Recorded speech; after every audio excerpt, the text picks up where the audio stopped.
It's the two dudes with the attitudes, let's go. On the Friday, you know what it is, man, they came to handle biz. Two dudes with attitudes, and they came to get it in. If you wanna hear it all, yeah, you in the right place. Going through the highs and lows at a pretty calm pace. This is where they talk to all elite, Dynamite and Rampage. All the other news on your timelines or your page. Shooting star press like it's mad side down. MWO, and yeah, they here to hold it down. Had to kick a rhyme just to tell you about the show. From the TikToks or the shorts, they will bring the smoke. And yeah, it's the dudes like it's Sean and it's Diesel. Live on the Twitch, YouTube for the reviews. Show them all the love on the platform you using. 5-star rating now, there is no excuses.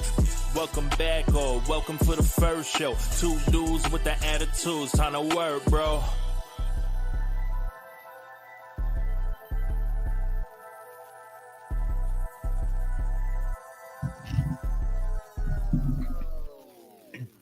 What is going on? Welcome to the 1-year anniversary and the 100th episode of Two Dudes with Attitudes, a wrestling podcast. We made it, man. Yeah. We did it, man. We did it. Doing things big. Welcome, welcome, welcome. We're so excited to be doing this episode today on our 100th.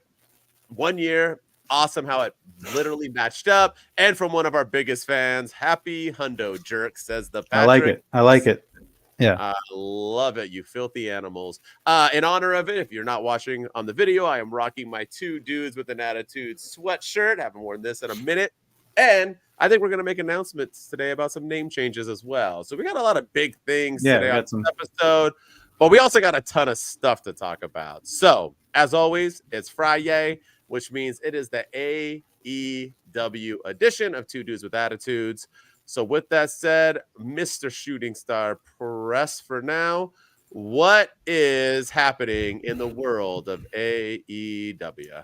So there's a lot of, it's a bunch of hearsay right now. There's nothing's official until it's official, but in what could be the biggest plot twist in professional wrestling history, AEW is home on Warner Brothers Discovery. They're on TNT and TBS. That's where Dynamite, Collision, and Rampage air every Wednesday, Friday, and Saturday. Well, apparently the WWE, we know that SmackDown is moving to the USA next year. NXT is moving to the CW, and now there's talks about where Monday Night Raw is going to go. And a few months ago, there were rumors that Warner Brothers Discovery was interested in Monday Night Raw, and then now Meltzer, of all people, which I know we can't go off of what Meltzer's saying, but he's saying that because WWE rehired CM Punk, and CM Punk was a huge fan, or Bill Zaslav was the guy's name, the head of Warner Brothers Discovery. He's a huge fan of CM Punk. He's the one that called him One Bill Phil. Now it looks like Warner Brothers Discovery might be bidding on the rights to have Monday Night Raw air on TNT and TBS. So if that's the case, AEW would also still apparently be, they'll either be moved to Discovery, is what I'm hearing, though, that they'll still keep the rights to AEW and they'll just be on Discovery.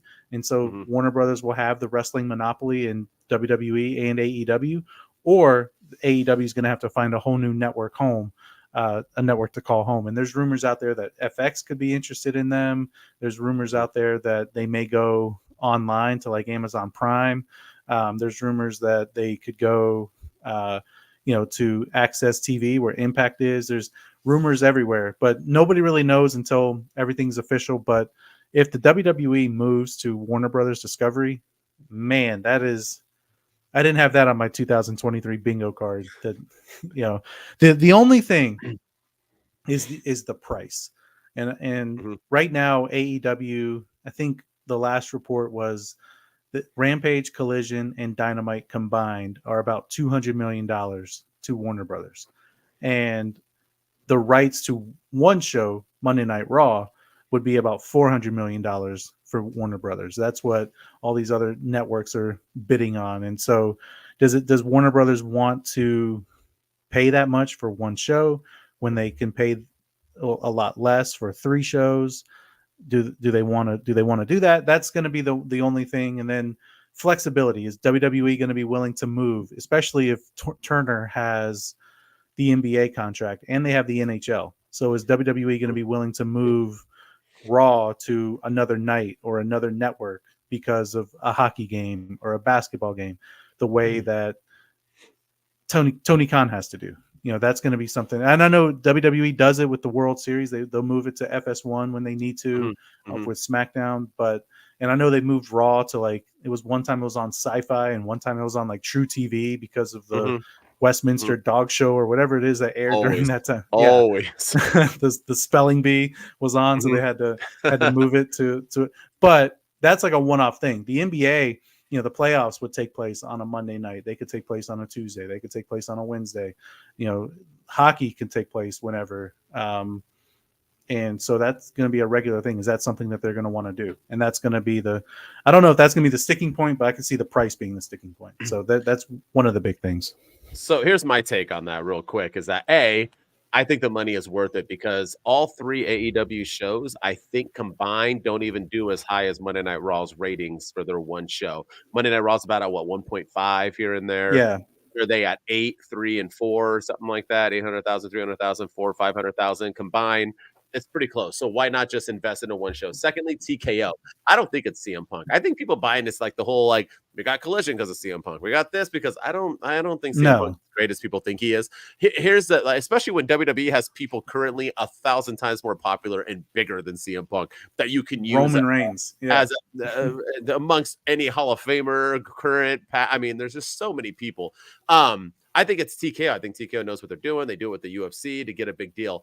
I also, Thursdays and Fridays, even like a Wednesday, I feel like is a more popular time for sports during a day than a Monday. There's not a lot of things going on a Monday. So even if Raw did go to Monday, a playoff game, you could throw that on TNT or TBS if Raw's on TNT and vice versa. Or usually playoffs are split, so West Coast is one way, Eastern's the other. TV network. You can get around Monday's not. There's not many things other than Monday Night Football, which is on ESPN, so you don't got to worry. That is like popping on Monday nights, and that's the reason why, because a lot of sports. How I Met Your Mother used to come on Monday.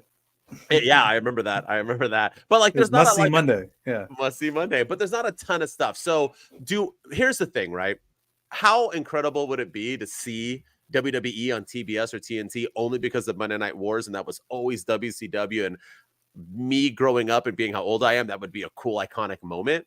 But for AEW, I don't see them sticking around I don't see somebody owning both. I don't think TK would want that. So I think AEW would be gone. There's no point. And the post that Tony Khan has been posting makes me seem like even if WWE doesn't go in, that they're not having a long future with them, because he's writing things like, I want to be with them forever. And Tony Khan is just, for being somebody with so much wealth and owning businesses, comes off as like a desperate high school girlfriend with almost everything he says. The way he gets angry and posts against the WWE, ways it's like he's like 17 years old. And who says I want to be with them forever?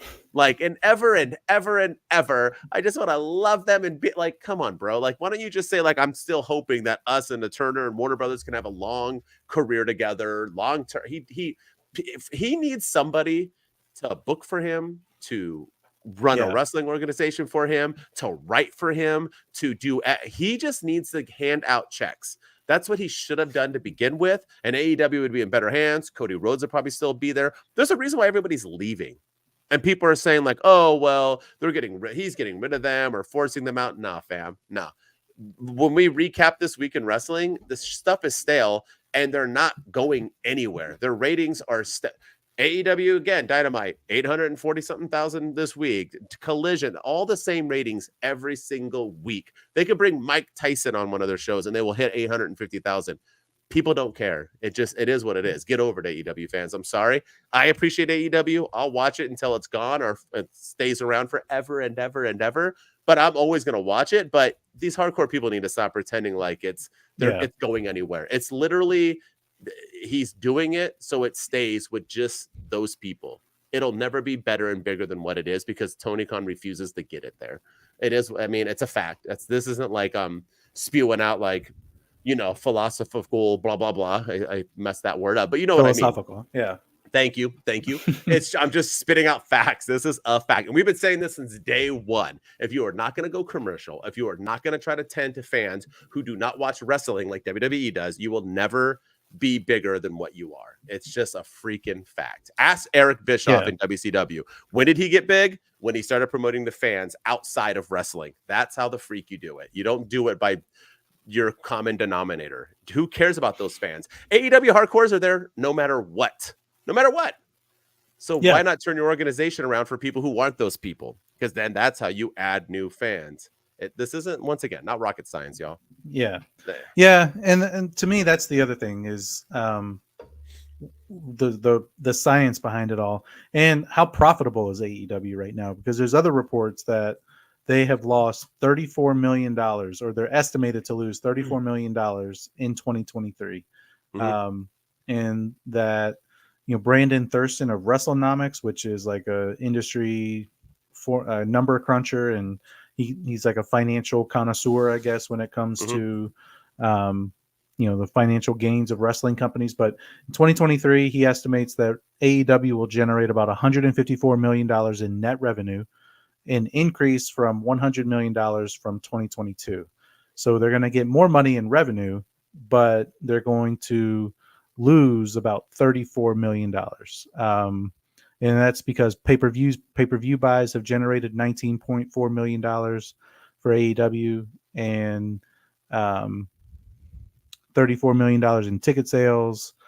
And so the total take of product licensing would be about $11.3 million. So they're spending money. They're spending a lot of money on certain things. And then 60% of this revenue is coming from the television deal, which is from Warner Brothers Discovery. So if they lose that, they're gonna be in big trouble. 100%. 100%. So, and once again, like, it's funny that you say the 34 million they lost or whatever. That's probably the total amount of money Tony Khan spent to buy all those fake tickets to fill up that stadium show. To beat the record. And I know people are like, "Oh, that's truth, my man. He did that shit."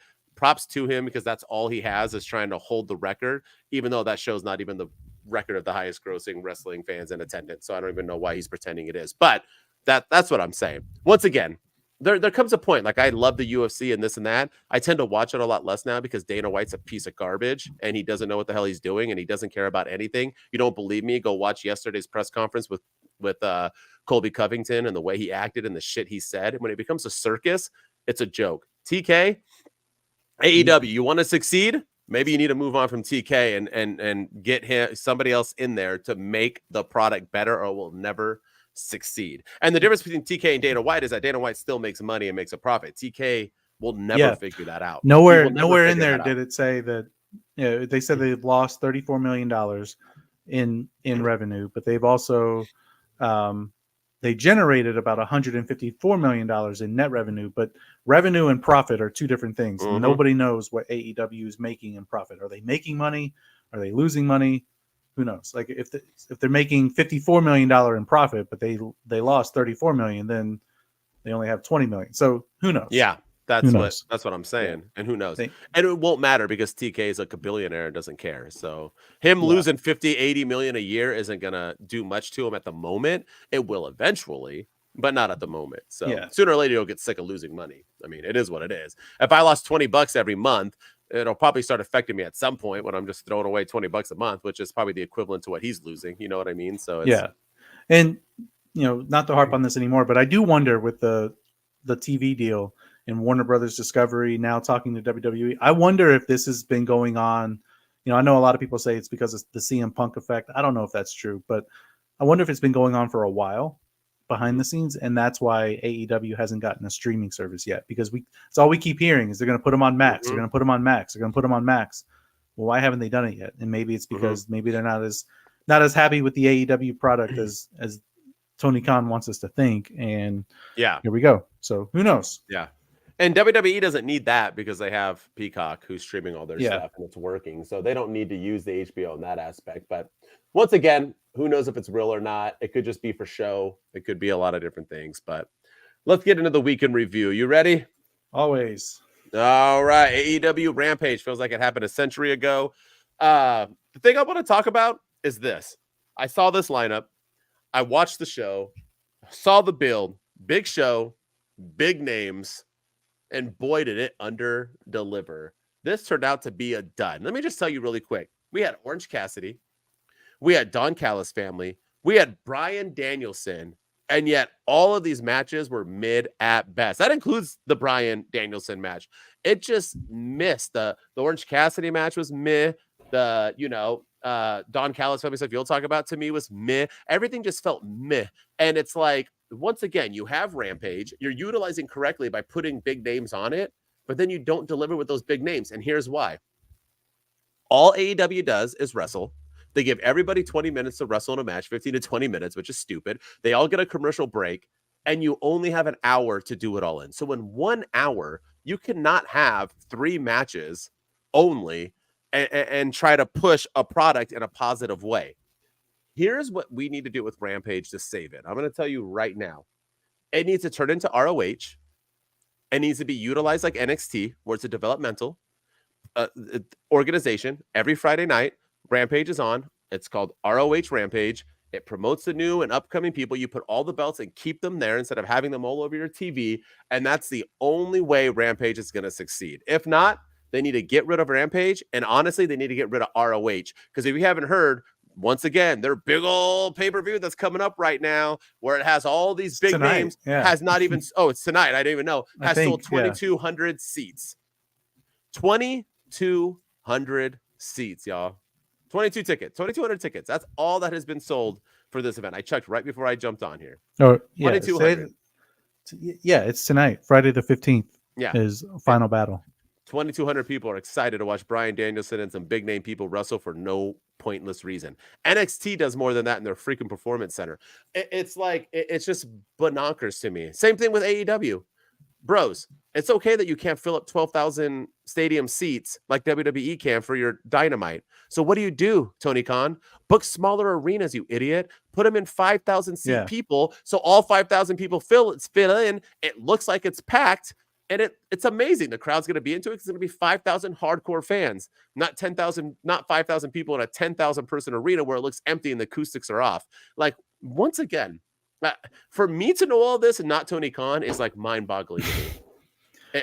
I know nothing about anything. I mean, and it's like I can understand this shit. It's I want to see Rampage be successful, and they need the AEW roster is huge, and there's so many wrestlers that don't even make it. They have 3 shows now, and you still have a bunch of wrestlers that don't get on TV at all.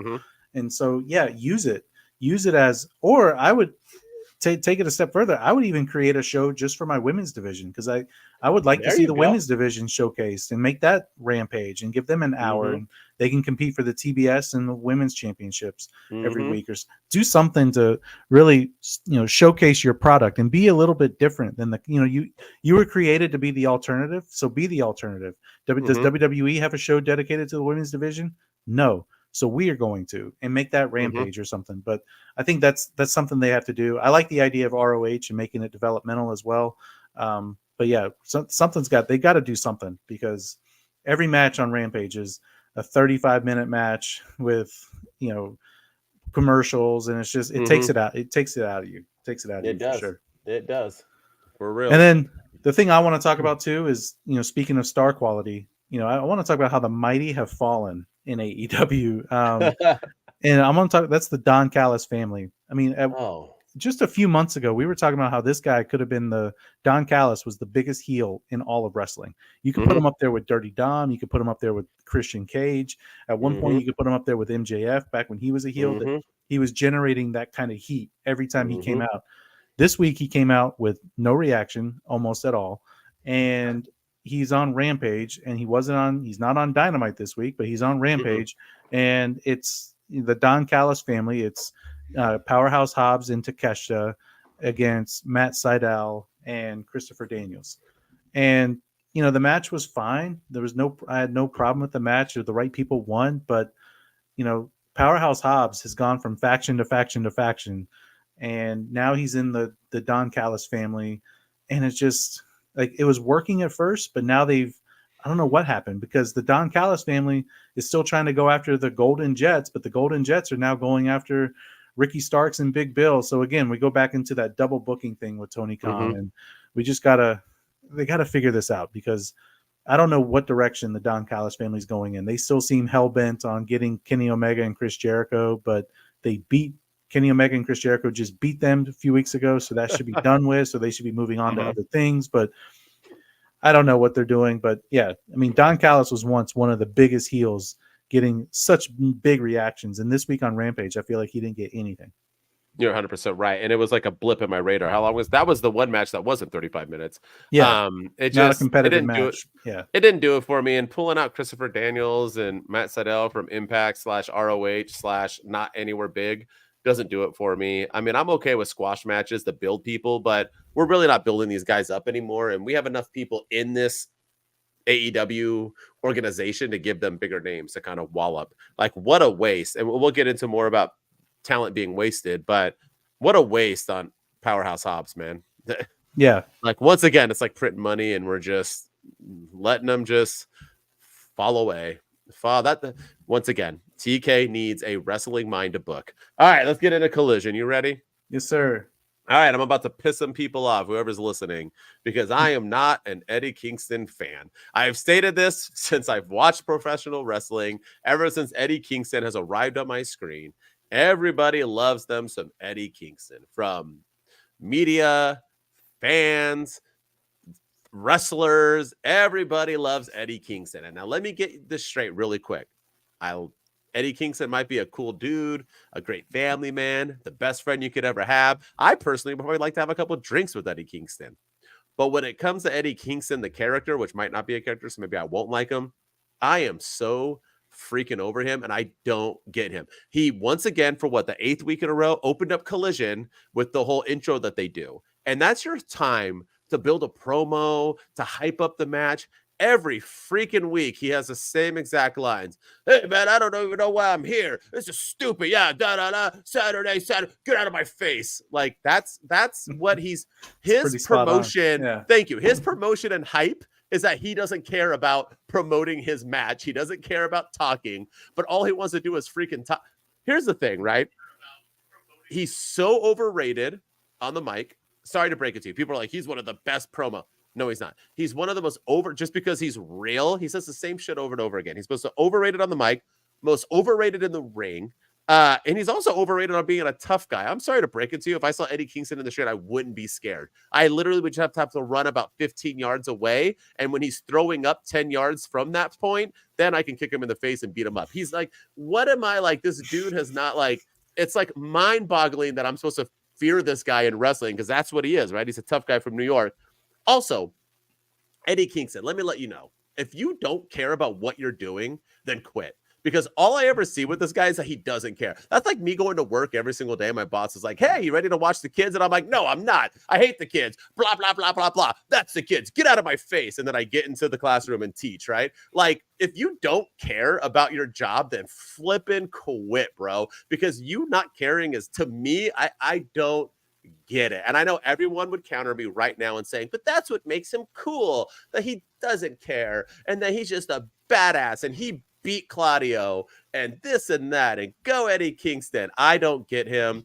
Go ahead and tell me how I'm wrong, but I will never ever be convinced otherwise. Eddie Kingston is trash, bro. I'm gonna start calling him Forky because he is trash. Yeah, for all you people with kids out there, thank you. Toy Story. Thank you. Yeah. And once again, nothing against him as a human. I hope he succeeds. I don't really want him to quit wrestling. I want him to have a job. But I'm just saying, if your character isn't caring, then why should I care? What is his character? That's what I don't know. I don't. He's New York. But is his character? I don't care, because there's another guy in AEW who doesn't care, and he's a far better character than Eddie Kingston, and that's Orange Cassidy. Orange Cassidy's always doing the meh. He's got that I don't care attitude. He doesn't want to be interviewed. He doesn't want to do. He does like fist bumps, and he carries his title in a bag, and apparently people thought that was like the worst thing you could ever do. Yeah. I think Orange Cassidy's awesome, and because that is what makes him cool, is his I don't care attitude. Eddie Mhm. Kingston just comes across as a child, like they're making me Yes. do this, and I don't want to do this, and I'm Mhm. gonna throw a temper tantrum. So Mhm. yeah, I completely agree with you. And I'm not a big Eddie Kingston guy. I Mm. I still can't believe that he's in this tournament and he put his AEW or his Ring of Honor World Championship on the line, as well as his New strongman, Japan. Yeah. New Japan title on the line. Mhm. And then like the first match he lost. He took a pinfall loss He lost his to first 2, didn't he? yeah. And Yeah. now he's beating Claudio. Like I don't know what they're Yeah. doing. Like they clearly don't see it in Eddie Kingston. That's why he put this belt on the line. He's not Mhm. gonna have it at the end of the tournament. But yeah, the match was fine. I guess it was. I like the one that they did at Arthur Ashe a lot better than this one. Yeah. Yeah. But yeah, I mean Claudio can go with a mop, and it would be Oh, a heck yeah. fantastic match. And but yeah, this was, I don't know, Eddie King. I feel like Claudio should have gone a little further in this tournament. I agree. And also, I'm not trying to body shame because in wrestling, anyone could beat anybody. But for you to convince me that Eddie Kingston could beat Claudio Casson is like freaking so out of the realm of real. I'm sorry. Yeah. Claudio is like a freaking minus Randy Orton. He's like the body that every man would love to dream to have right now. And he's jobbing to Eddie Kingston, who ate 2 large pizzas before he went out to the ring. Yeah. So Because he doesn't care. I don't, and no, because he don't care. Why should I exercise? I don't care. Like, and once again, KO, one of the best, one of the most athletic, one of the greatest ever, same body, but different, right? Once again, different. So it's not all about I'm just saying he just looks like he doesn't care. So yeah. No, I hear you. Mhm. Yeah, and then the thing I want to talk about too is, speaking of caring, why should I care about Kenny Omega versus Ethan Page? Ethan Page was, the last week on Collision, I think it was, or the week or on Rampage or Dynamite. It's all blurring together. The week before, he wanted to have a match to really prove himself and test his limits to see how far he could go. And he called out Kenny Omega, and he wanted to do it in Montreal, and so, or in Canada, they wanted to do it in Toronto. So or was this in Montreal too? I think it was in Montreal. This is all Canada, yeah. So because Collision was pre-taped with Rampage on Friday night. So it was all in Montreal, and so we have a match with Kenny Omega and Ethan Page on Collision, and it's just, why? What did this match prove? Kenny Omega got the win, so you didn't prove anything with Ethan Page. Another up and coming guy in AEW that I feel like I've always been an Ethan Page guy. I've been an Ethan Page supporter, but he's been used crazy bad in AEW. I mean, he was with the stuff with the Hardys, and then he's involved in random feuds with Jeff Jarrett and Jay Lethal. Then he's a babyface, and now he's like, he works with the Hardys, and he was working against them, and now he's calling out Kenny Omega because he wants to prove himself for some reason. And so, okay, have him beat Kenny Omega then to prove himself. And instead, you have him lose to Kenny Omega. And now Ethan Page falls back into AEW obscurity, and Kenny Omega moves on to Big Bill and Ricky Starks at World's End. So I don't know what they accomplished with this match. I don't understand it. No, and you know what? I'm with you on Ethan Page. You're a way bigger fan since day one. Since this is our 1 year anniversary, 100th episode. Day one, I think the first episode you were praising Ethan Page. That's how long ago it was. And Ethan Page is a real cool dude. He like collects things. I forget what he collects. Is it toys? It's like action figures. Action figures. Yeah, like sorry, I should not have said toys.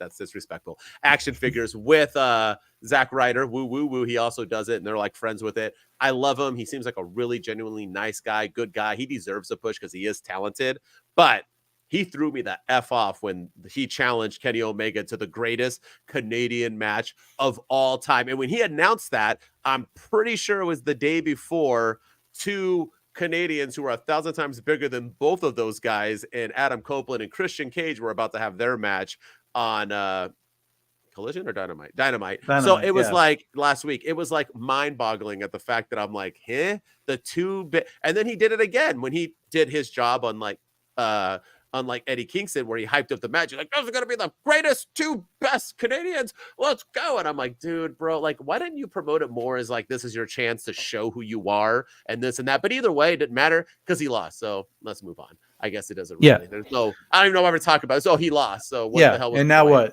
Now what? Yeah. That's Yeah. what I don't understand. Like Tony Khan, like your booking decisions, like why'd you have this match if you had no plan for Ethan Page? It's not like anybody came out to save him or he's starting something. I don't know. I don't get it. I agree. And speaking of booking poor decisions, let's talk about Wardlow. Wardlow reminds you of Goldberg, right? Oh, yeah. So I actually got half excited for this Collision episode. And I'm going to combine this with Dynamite because he was on Dynamite too, or for a half second. I got super excited. I took these notes during Collision, wrote them down, and I was like, finally, okay? He didn't talk about MJF. He came out, was working whoever he wrestled, that homeboy that he beat up on, and he literally had a Goldberg type treatment. And now that's how they're booking him. He's starting to get that Goldberg treatment. He's starting to move up in competition, just like Goldberg was. They're starting to rebuild him, right? Rebuild. Who was a wrestler who was retransformed, rebuild, whatever it was? Who was in WWE? I forgot what it was. But it's like the same type of thing where they're just like rebuilding him after TK completely blew it. Remember, kids, a year or so ago, year and a half, Wardlow was the biggest star in AEW, maybe in all of wrestling, thanks to MJF jobbing to him and building him up, which Wardlow now is offended by, I guess, that he was jobbing to him. So now he wants revenge for building him. Anyway, it looked good. This is it. The focus needs to be taken off MJF. And what do they do on Dynamite? They talk about why he's here again for MJF. And I just don't get it. We're not ready for it yet. MJF has way too many people in his rearview mirror. Speaking of Samoa Joe next, whoever the devil is, possibly Adam Cole. Get Wardlow out of my face with that. He does not need to be even talking about MJF right now. Awful freaking decision. And once again, like you said, double booking. Wardlow needs to just keep kicking asses, taking names, and he needs to win a TNT type championship match or a belt or whatever and build himself up like I kept saying about LA Knight. He needs to restart all over again. It'll be done perfectly. They were doing it right on Collision, so I was praising it. It was positive, but then it kind of threw me off on Dynamite once again. His goal does not need to be MJF. It needs to be just being the best and most dominant. It doesn't matter who the champion is. If that's MJF, his ass is mine. If not, their ass is mine. Also, we need to stop calling MJF the devil. If you want to talk about confusing the crap out of your audience, he kept saying it. He was like, and the devil is gonna like MJF the devil or now there is a devil. So you cannot stop calling MJF MJF needs to stop calling himself the devil. Stop. There is a devil now, a character that you were calling the devil who's beating people up. That's the devil until otherwise. So stop calling MJF the devil. It's flipping confusing. Imagine if you're not true, you're just checking in. You're probably like, huh? MJF's the devil? Why does he wear a mask? I guarantee it. Stupid booking once again. Yeah. I don't know. I mean, we talk about Wardlow all the time on here and how they squandered this opportunity with him. Not once, but multiple times. I mean, there's one when he won the TNT championship. I was like, okay, this is a perfect spot for Wardlow. And then he dropped it 3 weeks later to Powerhouse Hobbs because, Wardlow got the stuff stolen from his car and they like turned that into an angle and Powerhouse Hobbs robbed him. And it was just like, whatever, man. Like, yeah, Wardlow. What a push for Powerhouse Hobbs, right? Where is he right now? Yeah, he's on Rampage. So, yeah, this whole thing with Wardlow, man, like I want to be excited that he's back on our screen. I want to be excited that okay, yeah, he's in the world title picture. He hasn't forgotten all the stuff MJF did to him. So I appreciate the long-term storytelling aspect that they're giving us. But it's just the way he's been used before does not give me high hopes that anything's going to come out of this. And so I'm not optimistic about Wardlow in his chances of winning the world title. It drives me crazy when wrestlers, they talk all this talk. They talk this big game. I'm coming for MJF. I'm going to go after MJF. I want the world title. The devil messed with me and I'm going to destroy the devil. And then he goes out there and loses. And that's exactly what's going to happen with MJF, with Wardlow and MJF. MJF's going to beat him because Wardlow's up 1-0 on MJF. So he has to get that, that win to even things up. And so, yeah, I don't see MJF dropping the belt anytime soon, and especially not to Wardlow. Not right now. Agreed. Nope. No. And I hate to be negative so much about AEW, but again, more booking decisions. We had the main event, Andrade El Idolo against Bryan Danielson in the Continental Classic, one of the tournament matches for this thing. And this match, I'll say it was a banger. I mean, the match Of course. from start to finish was great. Andrade can go, and I think this match proved that the man can go. But you had Bryan Danielson, who got a big win on Rampage against Daniel Garcia, take a pinfall loss to Andrade. So are we pushing Andrade now? Because I thought, am I missing something? Because I thought there was a rumor. Like, is this what AEW does right before somebody leaves? Because there's a rumor that that Andrade wants to leave AEW and go back to WWE with Triple H and Charlotte Flair, because apparently they're back together now and all is well. And he wants to go over there, and he's unhappy with his current so let's push him and give him a win over Bryan Danielson and make him one of the favorites to win the Continental Classic, just so he can leave the company. Didn't they just do that with Jade Cargill? They brought her back, gave her a big push against Chris Statlander, and then she left. And so is that what's happening with Andrade? Like, are we sure we want to push this guy right now? I'm not questioning whether he deserves a push. I think the man is great. It's just the timing of this push. Like, if the rumors are true that he's going to leave, why are we pushing him right now? Because CJ Perry's hot body is managing him, I guess. Yeah, I don't know. And know. talk about confusing. I'm glad we're not even going to talk about Rusev and CJ Perry, because oh my god, that Miro, apologies, is I like how I called them each by their different names from organizations. Sorry, I meant Miro and Lana. I'm like so confused on that. Once Lana did, they literally had a conversation, and I was like, huh? I don't understand what Miro's talking about ever. I have no. What does she do when they're like? Does she just like he's talking to her, and she just like goes, just let's get in bed. Shut up. Like, he talks about literally nothing. But anyway, I agree with you. I have and you were Bryan Danielson's been talking crap about how he's going to win it, and you had a perfect build of having Bryan Danielson go undefeated, Swerve go undefeated, have them meet for it all, like. Your one star who's booking and the vet against a new up and comer who's about to take over and we'll talk about how they F that up all over the place. But I've never believed in Andrade. I mean, he's good, he's talented, but it is what it is. I don't know if you saw, but Booker T, I don't know if it's old or new, but I just saw a clip where he was talking about AEW, and somebody asked him if you watch AEW, and he says, "No, I don't watch AEW." And he's like, "But when I do, I don't really dig it, because to me, it's not wrestling. It's just a bunch of dudes doing fancy moves, kicking out of finishers all the time." He's like, it's a show. It's just, they're just putting on a performance rather than having a wrestling match that you're supposed to watch. And he's like, I don't dig it. And I was like, damn, I've been saying that forever. It's exactly, and that's what AEW is. No story, no pointlessness. This whole tournament, which was fire for a second, which now I'm over because of booking decisions and what they've been doing. Now I'm like, done. I don't even care about this damn tournament anymore. But it was a really good point and a valid point by Booker T. And these are the type of things, like, are the matches good? Sure. They kick out of things. They have the crowd chanting, holy shit, and this and that. But then you have Andrade the Idol. Is that what is that what that is in Spanish? I guess. Or English? Is that what it is? But yeah, I mean, yeah, stupid booking decision, but it is what it is. If they want to push Andrade, then let them push Andrade. I mean, so be it. But I just don't get the hype. Like, once again, when you go into a WWE tournament, you kind of know who's going to do it, right? They don't promote everybody and hype everybody to win. They have two guys they hype up that are kind of probably going to face off. And then at least you have like because that, I know it's predictable, but you're building a story, right? So at least they have an arc. I feel like when you say everyone's going to win, it just makes no sense to me. So yeah, I'm like, I don't get it. Like, I don't know. And Andrade, whatever. All right, let's move on. You ready? Let's get into some Dynamite. And with Dynamite, oh man, I want to talk about some timeless Toni Storm. And why, children, do I want to talk about some timeless Toni Storm?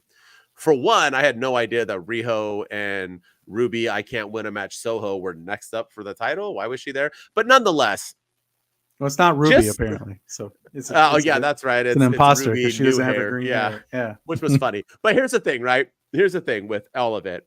Okay. And let's not even get started on the Ruby Soho boyfriend gimmick, which is right out of like Greece. That's one of the worst things going on right now in AEW. But let me just talk about timeless Toni Storm, because just like Eddie Kingston, no one will ever be able to convince me otherwise. Her new gimmick, okay, is utter trash. Once again, Forky. It sucks. And it just is not anything that I want to see on my TV ever. But it's different. I truly don't think it's ever been done before. And she is full blown 100% dedicated to it. And that's what makes wrestling. Doesn't matter if I like it, doesn't matter what I think. She is doing her damn thing. She's committed, thinking outside of the box. And so I'm going to praise her right now. Applause to Toni Storm, because even though I know it's trash and I know everyone in the world thinks it's trash, and I know Toni Storm thinks it's trash, she needs to get herself over. And that's how you flip and do it. Toni Storm, do your damn timeless thing, girl. Bravo to you. Props to you. She has the talent in the ring and on the mic. So she has everything you need. I'm going to be honest with you. Yeah, so I know a few weeks ago I said in my unpopular opinion, I wasn't feeling the Toni Storm character just because they were putting her stuff during the commercials. And if AEW is putting her stuff on commercials, then they're telling me they don't care by doing that. And so as a result, I don't care.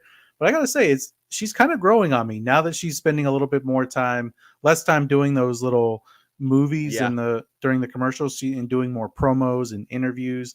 Some of the stuff she says is actually pretty funny. If you like, she calls Dynamite like Dinamante, and just some of the things that she says. And I got to give AEW credit for this. Every time the camera switches to Toni Storm, it's black and white. Every time. Good. She's like, I'm ready for my close up now, and like the camera will turn to her, and it immediately goes black and white.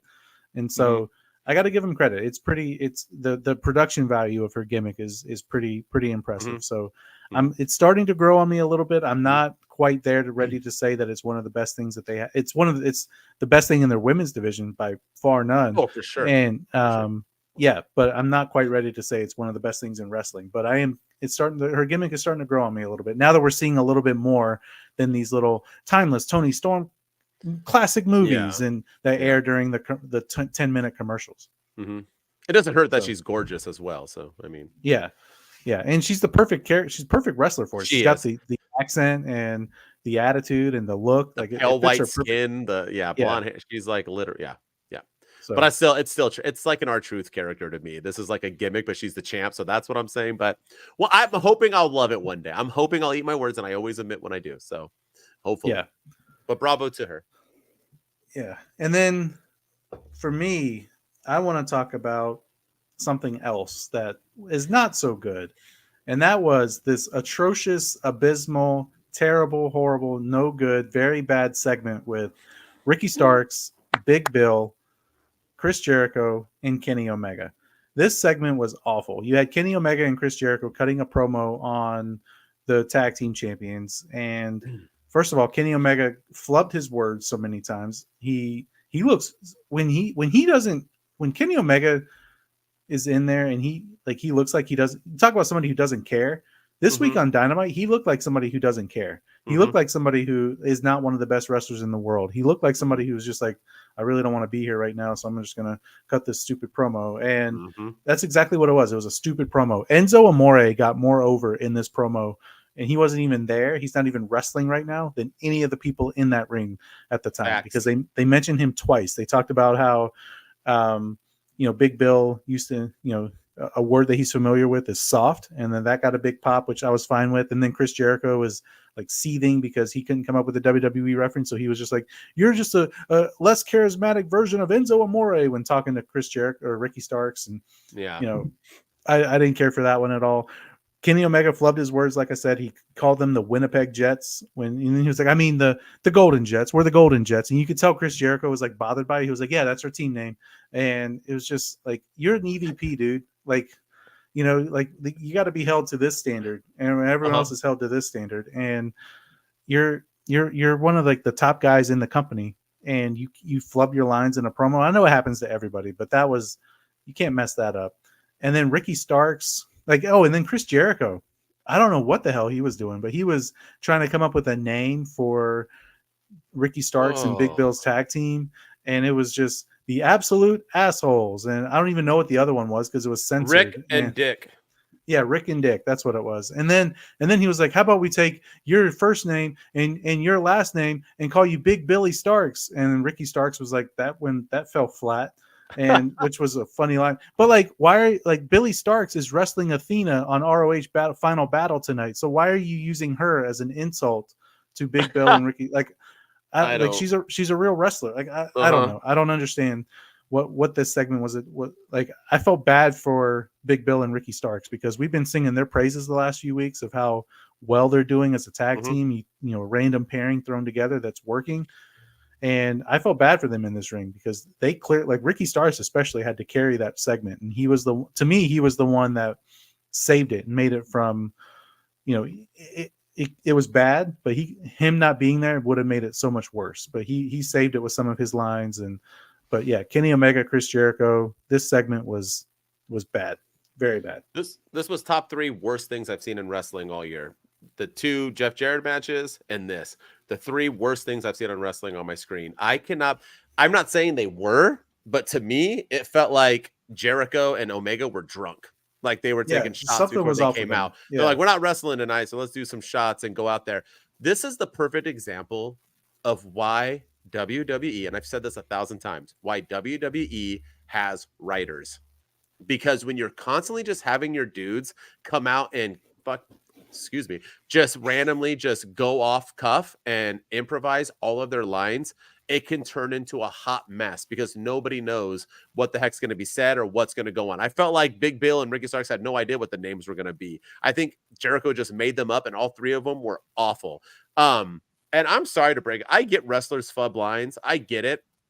100% I get it. But the fact that he messed up his own tag team name, like that's like Demolition coming out and they're just like, yeah, we're the Legion of Demolition. Like who messes up that? I have never in the history of wrestling seen somebody mess up their own name ever. Yeah. Ever. This guy's supposed to be the best. This guy, the guy that everyone AEW, this dude messed up. He called himself a hockey team. Yeah. A hockey team. For one, the Golden Jets is one of the worst names ever because it sounds like somebody you get peed on. But it's like, I don't understand how you mess up and call yourself the you guys have t-shirts. Like, what the fudge is like everything about it. Ricky Starks and Big Bill, praise to them for hanging in there. The Enzo joke was awful. Like, why are you why name drop? Why say then once again, AEW trying to get that stupid cheap like Mick Foley in his hometown. Like we don't always need the cheap pop of like dogging you by comparing you to your old, like you're a better dressed, better wrestler, better looking, better overall version of Enzo. And like, how is that even a diss? You are a better version of a guy that he used to tag team with. Cool beans. Ricky Starks was even like, eh?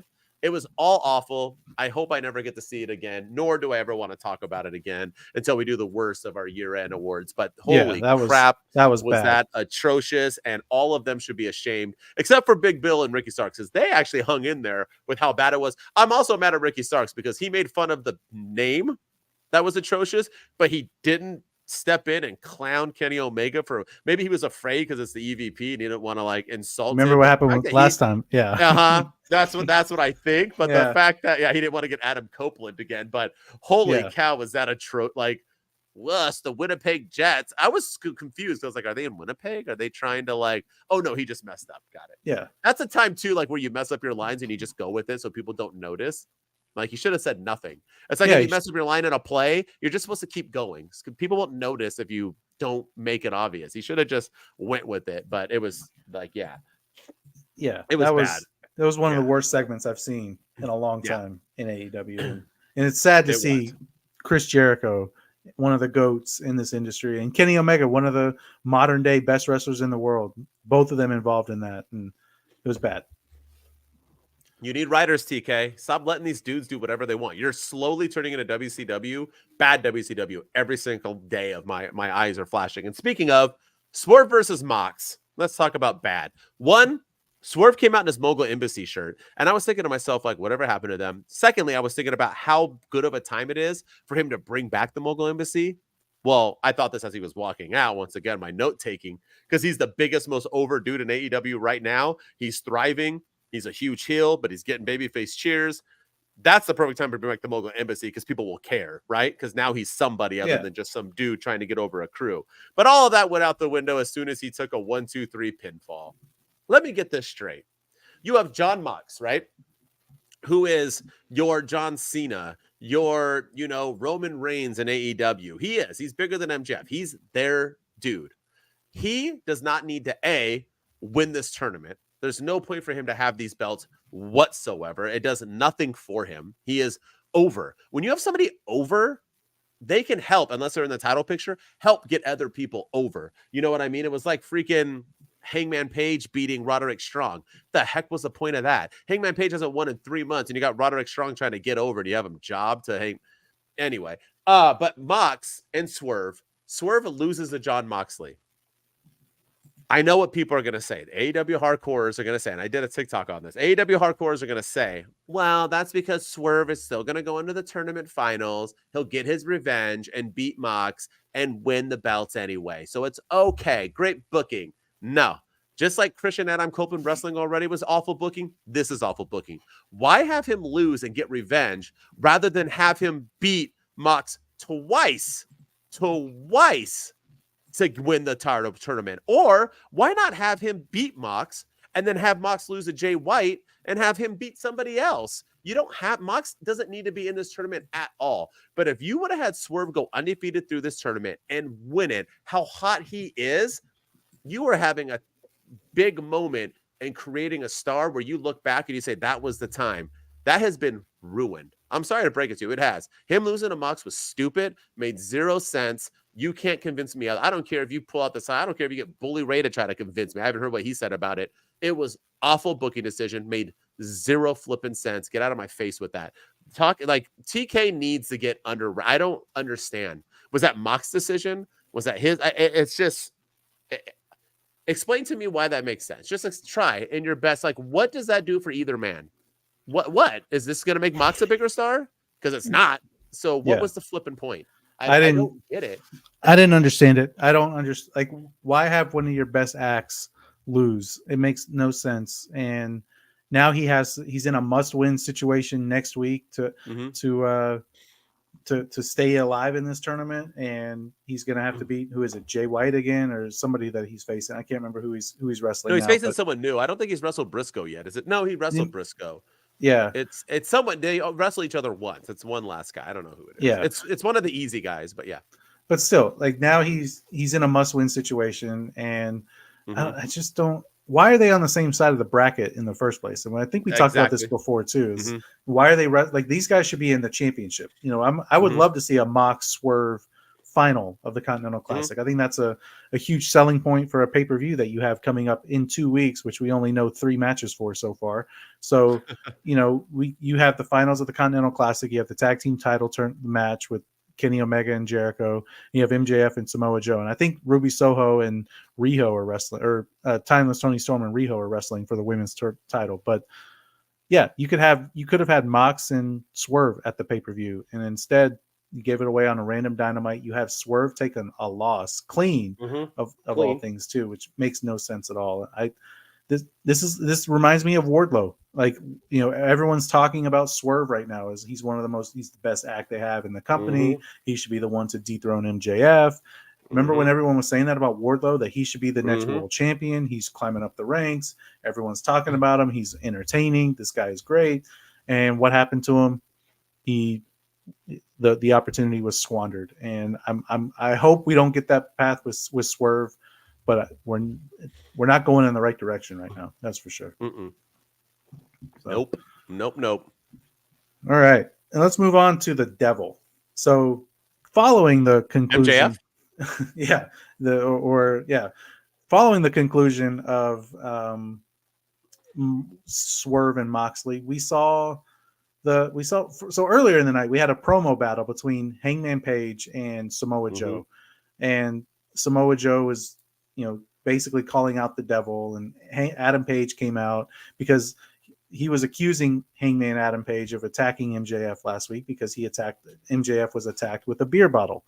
And now, so Samoa Joe or Hangman Page came out to basically clear his name and said that he had nothing to do with it. He doesn't care about friendships. He doesn't care about bromances. He doesn't care about parties, birthday parties, and, you know, things like that. And he doesn't really like to have fun. And, you know, so him and Samoa Joe, and then Roderick Strong comes out and he's got his neck brace and he's his little annoying self, and it leads to a match between, which I didn't understand why Roderick Strong was yelling at Samoa Joe, and then like Adam Page like got all mad about it, and then that led to their match between Roderick Strong and Hangman Page. I was like, why is he mad that he's yelling at Samoa? I don't understand. But yeah, anyway, at the end of the night, the Devil shows up and takes, or we cut after Swerve Mox, we cut to the cameras in the back, and we see that these henchmen attacking Hangman Adam Page, and they're just beating him down. And then the Devil gets out of a car and like does like a head nod and they basically, that's like he gives them the order, I guess, to slam Adam Page through a glass window on the car. And that's how Dynamite ends, is Hangman Page is being tended to by medical people, and the Devil is still remains to be unknown in AEW. So there's so many ways that this thing can go, but I'm also kind of getting a little like Adam Page being inserted into this just feels completely random. I mean, just a few weeks ago, he was like, he wasn't even involved with the Devil story. He was wrestling Swerve Strickland at Full Gear. And now all of a sudden he's in the Devil storyline. It's just, why is he in this story? Like it made sense for Samoa Joe. It made sense for MJF. It made sense for the Acclaim because the Acclaimed was with MJF. It made sense for Roderick Strong to get upset about it, and because he's affiliated with Adam Cole. It makes sense for Adam Cole to be upset about it. But now they're going after Adam Page. Like, I don't understand what they're doing, but it is one of the most intriguing topics that AEW has. So I'm going to give them credit for telling a compelling story, but it reminds me a lot of the Aces and 8 storyline in TNA, which was one of the best stories that they had until the reveal. And then it was like, okay, now everybody's joining this group. But yeah, I'm curious. I mean, there's rumors out there that MJF is the man under the mask, and this is all a ruse. There's still people that think it's Adam Cole. There's people that think it might be Jungle Boy Jack Perry back from suspension. There's people that think it could be Britt Baker. I mean, there's so many options that the Devil could be, but right now I don't know who it could be. I don't know why Adam Page is involved if it's Adam Cole. I don't understand. I mean, Britt Baker would be the best choice. But here's the thing, right? It is Aces and Eights, and Aces and Eights is the most underrated faction of all time, and made Bully Ray's career. Great person. Here's the thing. It's Jack Perry. I texted you this. I'm going to say it again. It's 100% Jack Perry. I'm going to say it right now. I think with the way they need to go with it for it to work is that it is Jack Perry, and that he was upset because he was suspended for something that he feels he did nothing wrong with, was sucker punched by a man who is no longer with the organization, who left AEW to go to WWE, and yet they still defended him over over Jack Perry. So now it's Jack Perry's turn to get his revenge by taking over AEW and beating up all of their people one by one, which he has done. Hangman Page, long dude, right? One of the longest reigning, most, committed AEW guys in the world. MJF, their champion. The Acclaim, the most overact in the crew amongst more and more and more. I haven't seen them in a hot minute either. 100%. I think Jack Perry is going to come out, and that's what he's going to say. And he's going to say, I did it because none of you believed in me. You all booed me. You all were happy that CM Punk punched me backstage. You all this and that. Now he's not even here. What does that show? I'm here to take over AEW.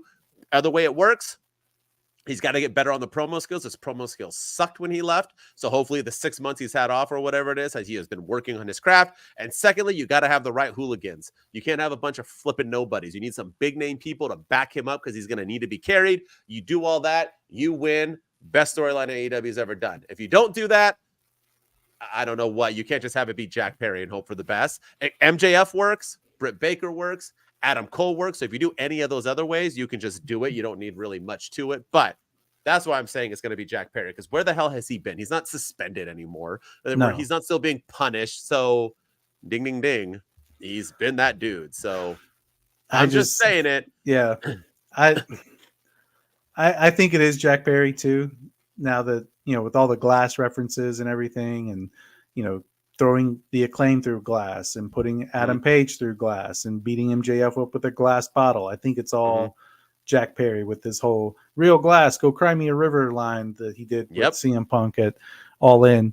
But I just feel like it's not going to go over well with the AEW fans out there. It's going to get shat on, because the CM Punk fans that, like, there's some CM Punk loyalists that are CM Punk ride or dies that think that the Elite is all 100% wrong in how they handled it, and Kenny Omega's wrong, and Jack Perry was wrong, and Tony Khan's wrong, even though CM Punk is probably 75% to blame for a lot of these issues that happen. But yeah, I just feel like if it is Jack Perry, it's going to get shat on. That's my worry, and it's one of the best stories that they have going on.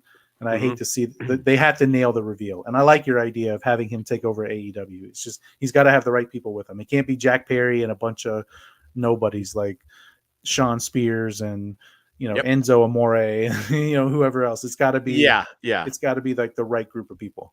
So at least one big name. But if you're going to steal from the Ace of Dolph Ziggler, steal from them. Yeah, there you go. That's what I'm saying. It could be all these other WWE guys who were terminated, who came over, who were helping him get that push, dude, who want to take over AEW. I'm telling you, it can work if done. I would like it. I'd like it.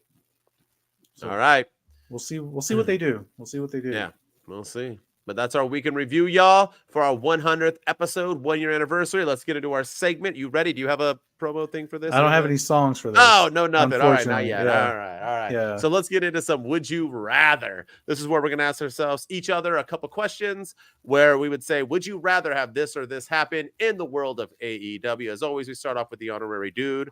Let's go. All right. I'm going to give you, we're speaking of the devil. You kind of told me what I think I know what your answer is going to be, but I'm going to give you 3 choices here. Ooh. Adam Cole, Jack Perry, or Dolph Ziggler. Who would you rather be revealed as the devil? Who would you rather see be revealed as the devil? Honestly, I still would say Adam Cole because I don't think they're going to do Jungle Boy correctly. I don't think they're going to take my advice. Well, they usually steal from us, so maybe they will. But I think that's the only way it works with Jungle Boy. You can't just be Jungle Boy and have it be like, oh, I'm Jungle Boy, and let's go. Yeah. And now I'm a bad guy again. You can't do that. So Adam Cole would be the best option, in my opinion, and it makes the most sense. He faked his injury. He was setting up MJF, blah, blah, blah, blah. That's why he hasn't been attacked yet. And I think one of the hooligans would have to be Britt Baker, Dolph Ziggler, amongst other people who are coming over, throw in a Sheldon Benjamin. You know what I mean? I want those people to be part of his hooligans. And I want Britt Baker to be a part of it. I want her to go feel full heel because the way she's been treated in AEW by being a pillar herself. So I'm going to go Adam Cole, baby. I like it. I would like to see Dolph and Jack Perry with Adam Cole. I think that'd be a good trio to have. But yeah, it's got to be the right group. All right. I had the same one as you, but so I'll switch it up. All right. Would you rather WWE sign the WB deal or AEW sign the WB deal? Boom. Would you rather? As much as I would like to see Roman Reigns versus Bugs Bunny at WrestleMania 41 for the Undisputed Championship. Oh my God. As much as I'd like to see Jam 2. Yeah, Space Jam 3 starring Roman Reigns, the quest for the Undisputed Championship. He's a monster, and Cody Rhodes has to dethrone him. Oh gosh. Cody Rhodes leads the Toon Squad against the Monstars led by Roman Reigns. We just made $1 million. Let's hurry up. I script right. Let me write this up really quick. You got the idea. As much as I'd like to see it, I think AEW needs to stay with Turner. Because the reason why I say that is that because that's what I want to see happen. Because I'm not in the camp that like AEW is going to find another network, and I don't want to see AEW fade. I don't want to see them fail. I want to see them be successful. And I think the best success you can have is being on TV. It's hard for me to find TNA. It's hard for me to find MLW because they're all on like these streaming things that I have to go and watch. Like the NWA is on the CW app that I have to go download. Like I think being on TV is the best thing for them. And if they lose Turner and the Turner deal, I worry about their future as a company. So I think they need to stay with Turner, and WWE will be around no matter where they go. 100%. I want to see WWE only because I think it'd be cool to see Raw on TBS. I mean, it's like TNT. It's like cool. Ironic because of Nitro, but I'm going to go with AEW as well, just because I feel like if they don't sign this deal, they're done. So I'm going to state that if they don't sign the WB deal, they are done. Put a fork in them. 100%. I don't want to see it, and I don't want to see them end. So I'm going to go with AEW. Yes, sir. All right, hit me up. Last one. Let's go. All right, last one for you. All right, WWE or AEW. So here we go. Would you rather see Sasha Banks return to the WWE or Mercedes Moné debut in AEW? Oh, I want to see Sasha Banks go to WWE. AEW is awful at booking women's wrestling. So even with Timeless Tony Storm, who is she feuding against? Riho or Ruby Soho, who doesn't win matches, and who cares about my girl it's Ruby? a joke. It is a joke, and it's not Timeless Tony Storm's fault. Like I said, she's doing the best, and I applaud her. But nah, Sasha Banks needs to go back to WWE where she belongs. She can thrive there. So yeah. And Triple H, she likes Triple H, so why not? Yeah, I could see Why it. not? I would like to see her in AEW, but yeah, I think WWE is probably the best fit for her. All right, you ready? Last one. It's an easy one, easier than the last one I gave you. All right, who's going to be the next star to get the Swerve type of push in AEW? Because I know they can only push one person at a time, but like big. So who's going to be the next star to get the Swerve type push? Hook or Daniel Garcia? Oh man, I'm gonna go Hook. I think I like Hook. I think Hook he's got the look. He's got he looks scary. He looks like a guy who, we talked about Eddie Kingston earlier. Like if we walked by Eddie Kingston and down the street, we wouldn't avoid him. But if I saw Hook on the street, I'd be like, oh, I don't want to mess with that guy. Like, he looks. If he took my wallet, I'd be like, just have it, man. Like here's the code to my bank. Here's my ATM code and just take it. So yeah, I would say Hook. I think he's got a better look. I think he's young, and they, AEW right now, with Kenny Omega, Chris Jericho, Jon Moxley, they're all up there in their age in terms of wrestling years. So Hook is a young stud that I think they can build around. He's, like I said, he's got a good look. He's got a great moveset.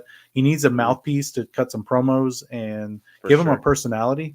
But yeah, I think Hook could have that Swerve Strickland treatment just like that.